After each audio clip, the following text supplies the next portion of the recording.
Who is the Lazzan? Who is Ar-Rahman? Who is Al-Mannan? La ilaha illallah, Muhammadur Rasulullah. Muhammad is the messenger, Allah is our return. La ilaha illallah, Muhammadur Rasulullah. Muhammad is the messenger, Allah is our return. La ilaha illallah, Muhammadur Rasulullah.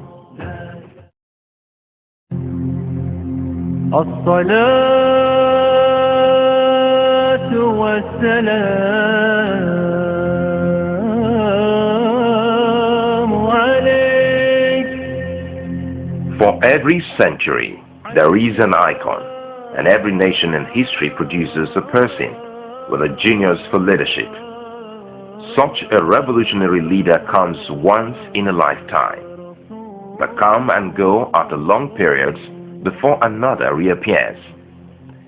In other words, the repeat of similar personality takes time in human history. Sheikh Abubakar Mahmoud Gumi was one of the icons this great nation has produced towards the end of the 20th century.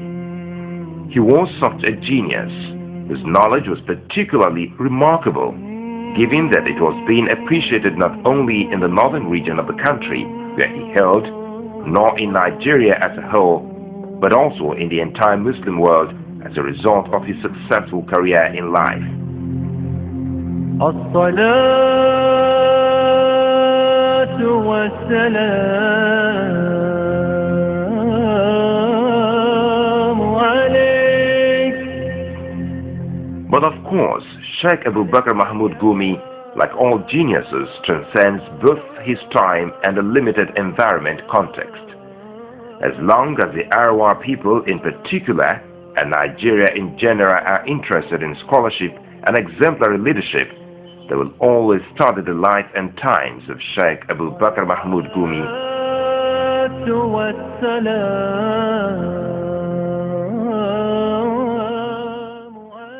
Sheikh Abubakar Gumi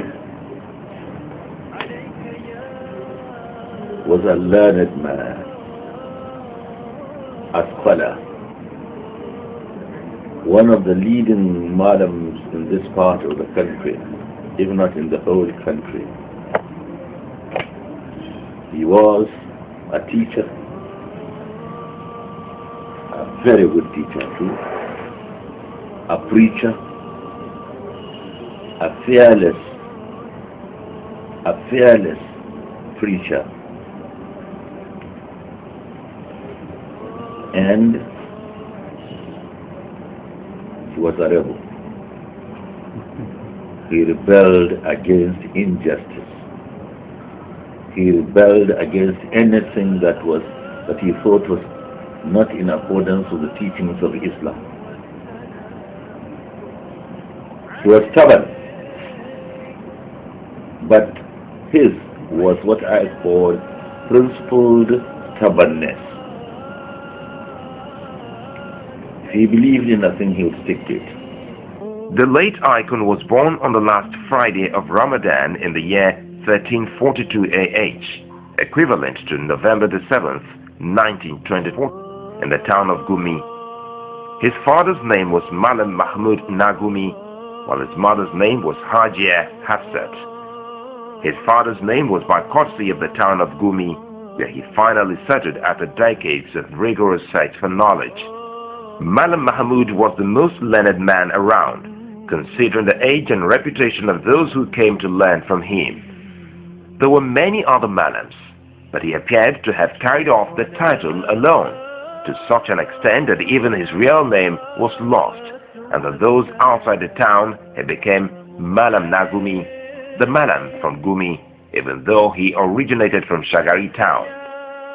Alhaji Shehu Shagari, the former president of the Federal Republic of Nigeria, attests to this.